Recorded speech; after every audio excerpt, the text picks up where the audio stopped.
한 주간 동안 평안하셨습니까? 오늘 어버이 주일을 맞이해서 하나님의 사랑과 은혜를 생각하고 또 부모님의 사랑과 은혜를 생각해서 효도하겠다고 하나님 앞에 은혜를 구하러 나온 여러분들을 예수님의 이름으로 축복하고 하나님의 사랑으로 환영합니다.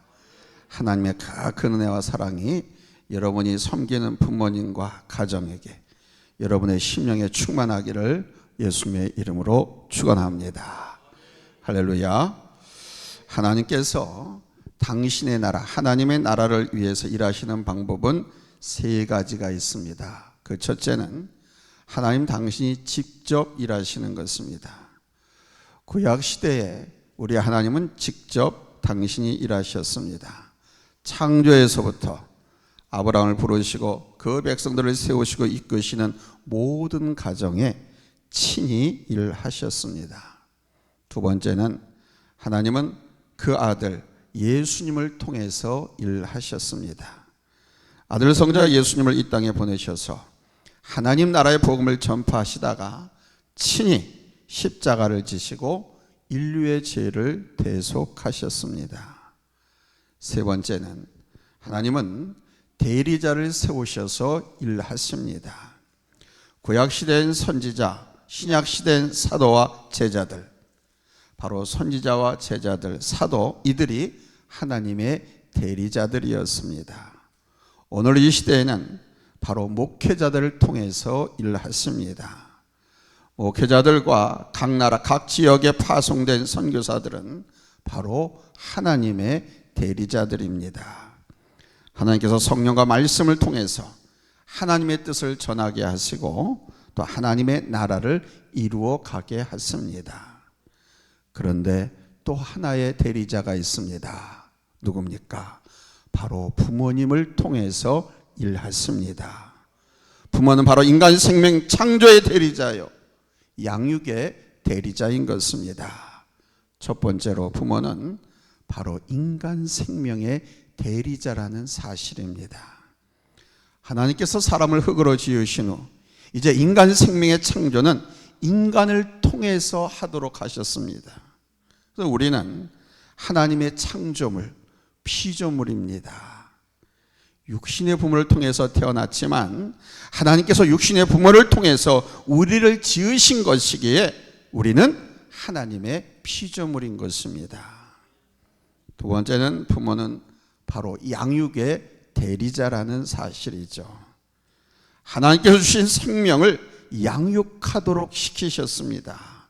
그래서 우리의 자녀는 하나님의 소유인 것입니다. 육신의 부모는 이 땅에서 하나님의 자녀로 양육하도록 위탁을 받은 것입니다. 하나님께서 이렇게 사람을 지으신 것은 우리 하나님이 사랑이시기 때문입니다. 또 하나의 증거가 있습니다. 그것은 우리의 생명이 부모에게서 탄생하고 길러진다는 점입니다. 부부의 사랑으로 한 생명이 태어나고 부모의 사랑 안에서 생명이 길러지고 양육되었습니다. 그것은 바로 이 세상이 사랑으로 유지되는 세상이기 때문이지요. 여러분, 사랑이 없는 세상 상상해 보셨습니까? 사랑이 없는 세상은 물 없는 사막과 같은 것입니다. 사랑이 없는 세상 한번 보십시오. 우주 탐사선 스피릿이 화성을 탐사한 사진을 전송해 왔습니다. 그것을 봤더니 우주는, 화성은 온통 사막밖에 없습니다. 그 속에 생명체가 없더라고요. 생명체가 없다라고 하는 것은 사랑이 없다는 것입니다. 그러나 여러분, 사랑이 있는 곳에는 반드시 생명체가 있습니다. 하나님 바로 사랑을 통해서 이 땅에서 재창조의 역사를 이루어 갔습니다. 하나님의 창조는 그 근본 밑바탕에 뭐가 깔려 있냐? 사랑이 깔려 있다는 사실입니다. 사랑이 없이는 하나님은 창조의 역사뿐만 아니라 그 어떤 일도 하지 않았습니다. 그런데 사람은 이것을 망각하고 야욕과 정욕으로 일을 하려고 합니다. 사랑 없이 이루어지는 생명과 일들의 결과가 어떠한지를 보십시오. 반드시 불행한 결과를 낳게 됩니다.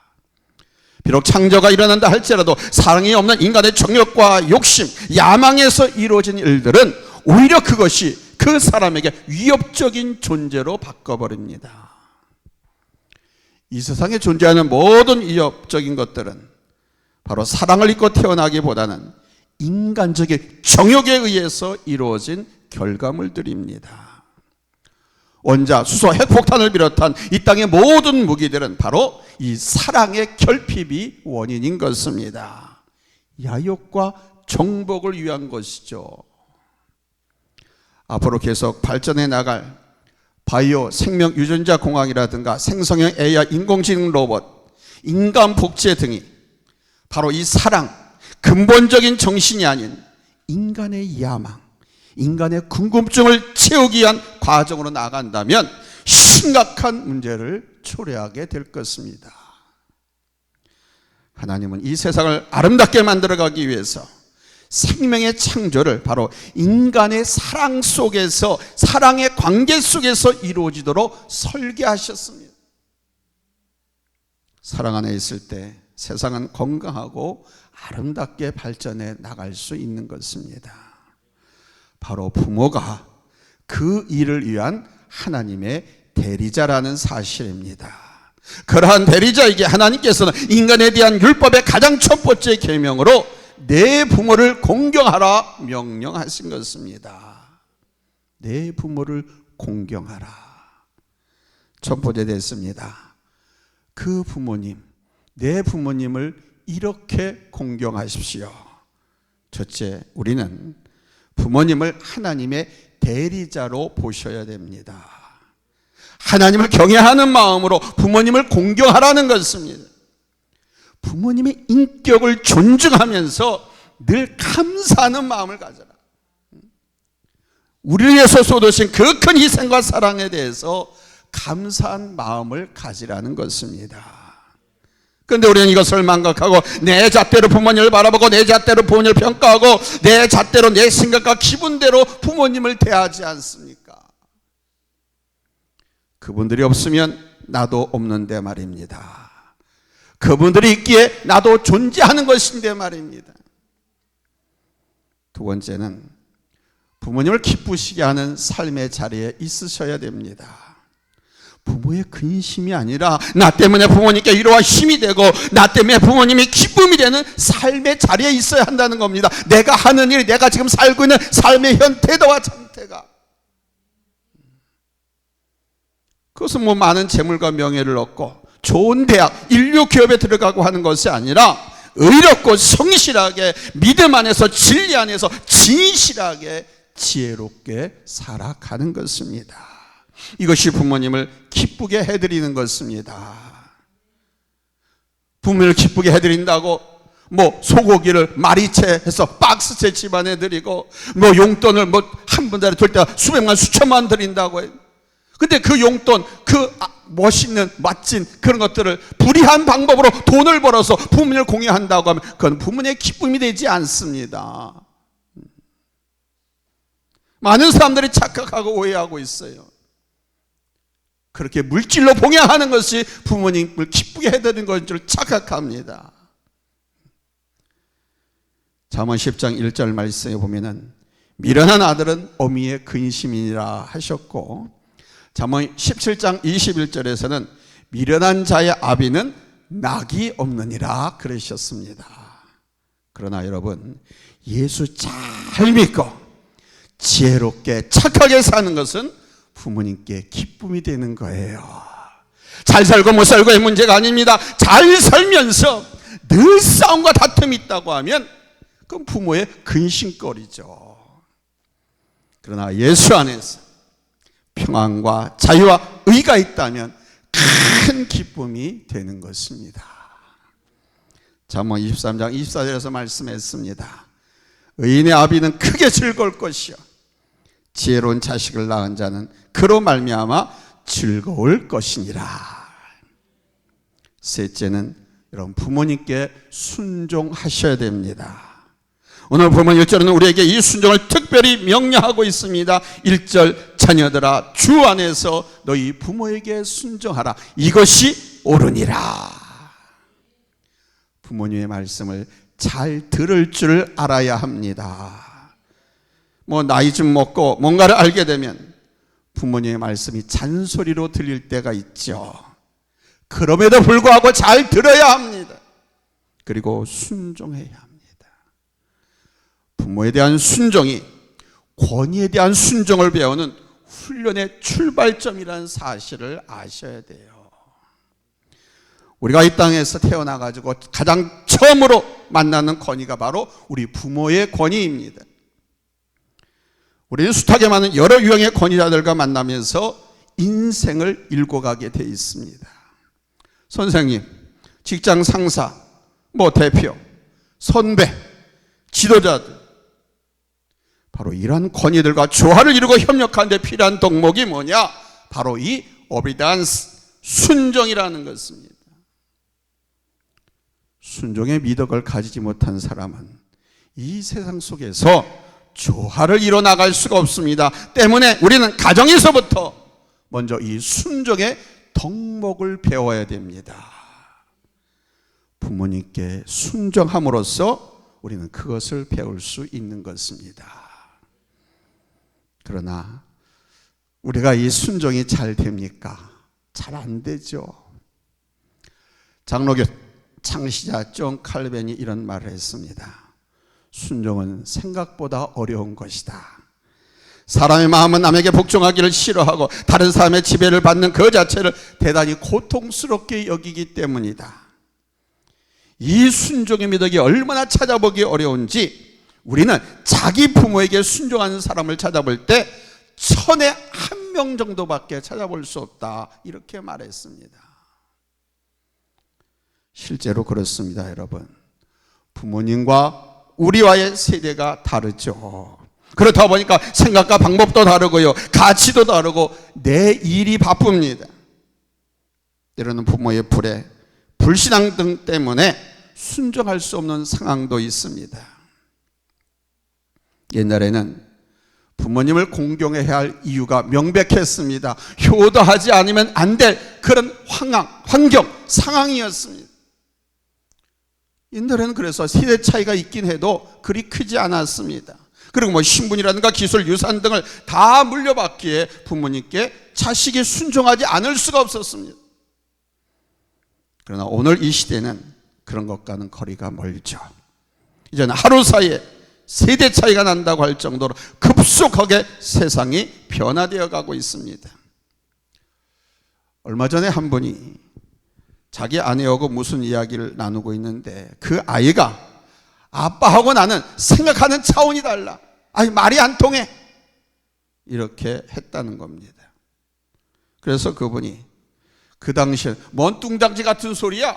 라고 무시해버렸다고 합니다. 그런데 나중에 가만히 그 딸이 한 말을 생각해 보니까 자기 자녀하고 자기하고 세대 차이가 엄청나게 크겠다, 이렇게 싶더래요. 그래서 내 생각과 내 방법의 차원에서 내 아이를 얽매려고 하고 있는 것은 아닐까, 내 스스로가.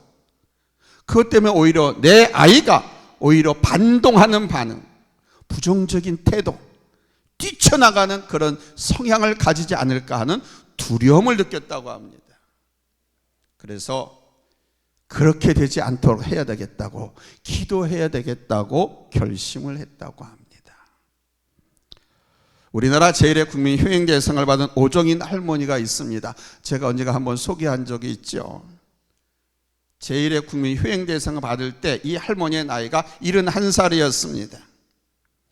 그분이 기자회견을 하면서 이렇게 토로하면서 엉엉 울었습니다.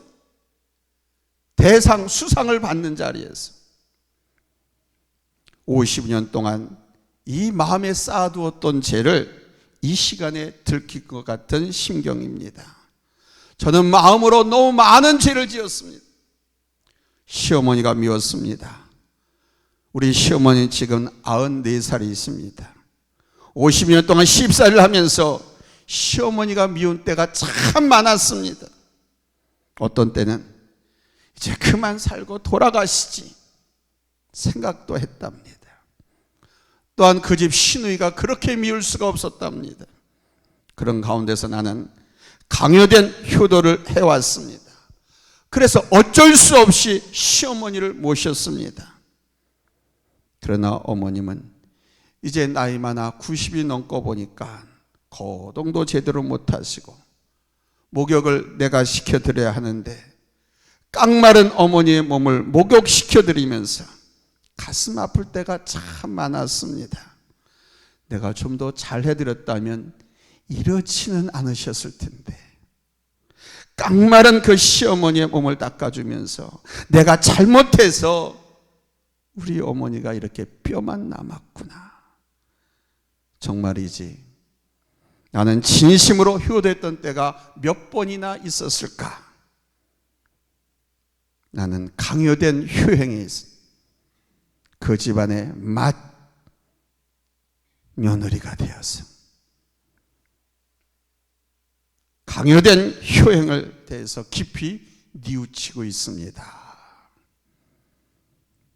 그 기쁨의 자리에서, 대상을 받는 자리에서 이렇게 후회하고 회개하는 토로를 했습니다. 효도를 한다는 것이 전심으로 깨끗하게 되어지는 것이냐? 그렇지 않습니다. 그러나 우리는 부모의 권위에 대해서 인정하면서 순종할 수 있어야 됩니다. 그분들이 하신 일들과 하나님께서 그분들에게 주신 권위를 인정하고 순종해야 하는 영역에서 순종해야 합니다. 그렇게 하려고 노력을 해야 됩니다. 억지로라도 해야 합니다. 항상 기분적 기쁨으로 할 수 있는 것은 아니어도 흉내라도 내야 합니다. 그러다 보면 그것이 진심으로 가게 됩니다.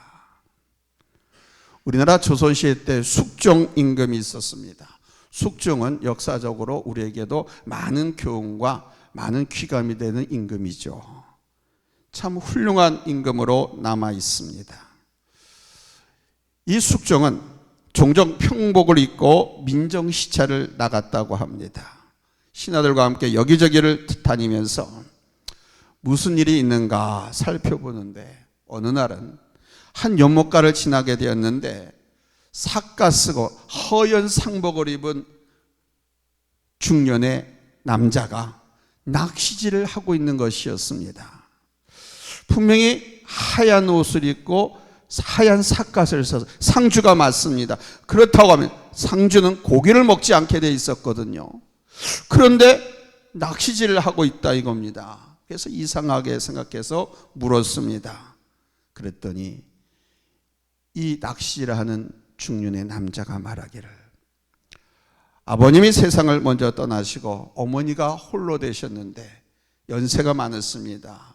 몸이 너무 쇠약해지셨습니다. 그래서 물고기라도 잡아서 대접해 드려야 되겠다 생각해가지고 상주가 이래서는 안 된다고 알면서도 이렇게 법도를 어기고 있습니다 라고 대답을 했습니다. 임금은 그 아들의 그 마음, 그 효심이 가득해서 그에게 상을 내렸다고 합니다. 근데 이 소문이 그 동네에 확 퍼져버렸어요. 임금님이 누구에게 상을 줬다라고. 근데 그 말에 욕심 많고 질투심한 한 불효자가 잘 사는 놈이 있었는데, 야, 저렇게 하면 나도 임금한테 상을 받을 수 있겠다 싶어서 자기도 상중도 아닌데 상복을 입고 삿갓을 쓰고 또 다른 연못가로 낚시를 갔다고 합니다. 거기서 임금을 만났습니다. 끝까지 지켜봤더니 낚시를 다 마친 후에 이 사람이 자기 집으로 가는데 신하를 따라 보냈어요. 신하 딱 가봤더니 문을 열고 들어가자마자 그 어머니가 이렇게 말하는 거예요. 아니, 내일 해가 뭐 서에서 들려 그러나? 이 나쁜 놈이 맨날 부려지만 패악거리 짓거리만 하더니 오늘은 웬일이냐? 물고기를 잡아가지고 나를 먹이겠다고? 큰 소리로 어머니가 그 태악질을 하고 불효짓만 일삼던 그 돈 많은 부자 아들을 야단을 쳤습니다. 이거를 그 신하가 들은 거예요. 이것 봐라. 이거는 부모님께 효도하려고 하는 것이 아니고 효도 흉내를 내가지고 상을 받으려고 하는 거구나. 이거 임금에게 바로 고해가지고 엄벌에 쳐야 되겠다. 이렇게 생각을 하고 임금에게 보고를 했습니다. 그랬더니 이 숙종 임금이 웃으면서 아서라, 효도란 흉내만 내도 좋은 것이다. 상을 내리거라. 그랬다는 거예요. 여러분, 흉내라도 내십시오. 효도는요, 돈 많고 성공하고 내가 잘 살아고 내 가족이 평안해야 하는 것이 아닙니다.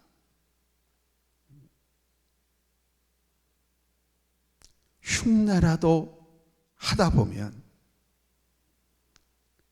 내 안에서 주님이 더 온전히 전심으로 섬길 수 있도록 인도해 갔습니다.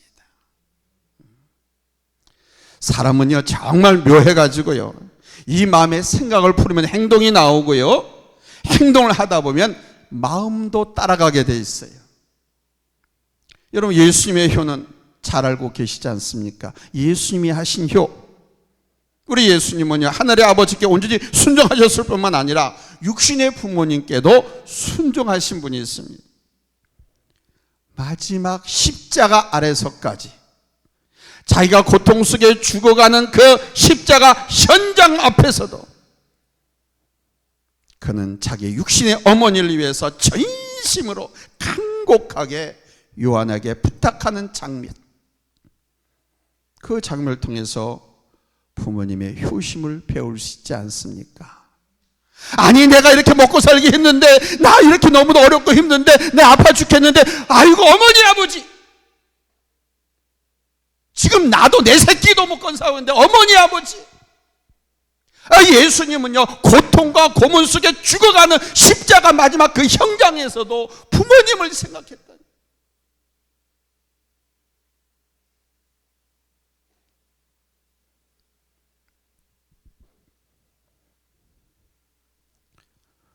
예수님의 그 모습을 통해서 우리도 어떻게 부모님을 섬겨야 하는 것인지 오늘 말씀을 통해서 깨닫기를 예수님의 이름으로 축원합니다. 두 번째는, 부모님께 하는 이 효도는 약속된 축복이 있다라는 사실입니다. 오늘 보면 2절로 3절에서 말씀하십니다. 내 아버지와 어머니를 공경하라. 이것은 약속 있는 첫 계명이니 이로써 내가 잘되고 땅에서 장수하리라. 부모님께 효도하면 하나님께서 내가 이 땅에서 잘되게 하시고 장수하게 하신다는 거예요. 잘된다라고 하는 이 말은요, 만사가 기쁨 속에서 원만하게 진행될 것이란 뜻입니다. 가정에서의 원만한 관계, 부모님을 공경하는 사람은 모든 삶의 영역에서 신선한 활력을 넘치게 하지요. 그러나 가정에서의 불안은 삶의 우울한 상처를 남기고요, 심리적 심각한 갈등으로 영혼과 육체를 피곤하게 억압을 합니다. 그래서 본인의 건강을 상실할 수도 있습니다. 그래서 인간관계가 원만하지 못한 사람은 대체로 오래 살지 못하는 것입니다. 저 미국의 벌크만 교수가 지난 한 10년 동안 프랑스 전기가스공사 소속 남녀 직원 16,700여 명을 조사한 연구 결과를 발표했습니다. 그 결과 결혼 상태, 친구 및 가족과의 관계, 자발적인 사회 참여 등을 기준으로 한 사회적 통합성, 인간관계가 낮은 사람일수록 사망률이 훨씬 높았다고 합니다. 1, 2%가 아니라 3, 40% 이상 더 높았다고 합니다. 인간관계가 좋지 않은 사람일수록 만성질환이라든가 흡연, 음주, 우울증 등 건강에 부정적 영향을 미칠 수 있는 위험 요소들이 출현할 가능성이 크다는 것이죠. 그러나 대인관계가 좋은 사람은 사회성이 가장 낮은 사람의 사망률보다 2.7배 더 낮았다고 합니다. 더 오래 살았다는 거죠. 오늘 말씀이 딱 맞습니다. 한번 해봅시다. 오늘 말씀이 딱 맞습니다. 따라서 합시다. 오늘 말씀이 나에게 딱 맞습니다. 건강하게 살며 장수하고 만사 하나님의 축복 속에 살아가게 될 줄로 믿습니다. 에레미야서에 보면은 부모님의 말씀을 소중히 기억하는 레갑 족속을 축복하시는 말씀이 나옵니다. 에레미야 35장 18절로 19절입니다. 찾았으면 우리 다 같이 아멘 합니다. 합독하겠습니다. 시작.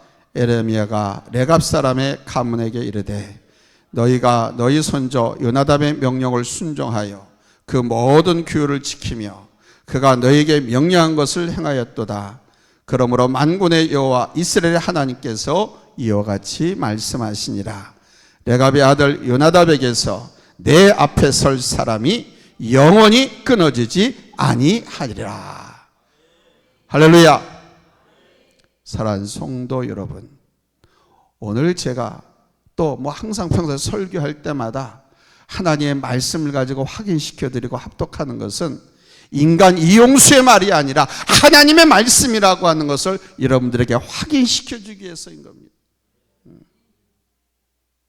우리가 하나님을 믿으면서 축복받기를 원한다면 여러분 이 일을 회복해야 할 줄로 믿습니다. 부모 공경, 부모 사랑, 효도. 할렐루야. 할렐루야.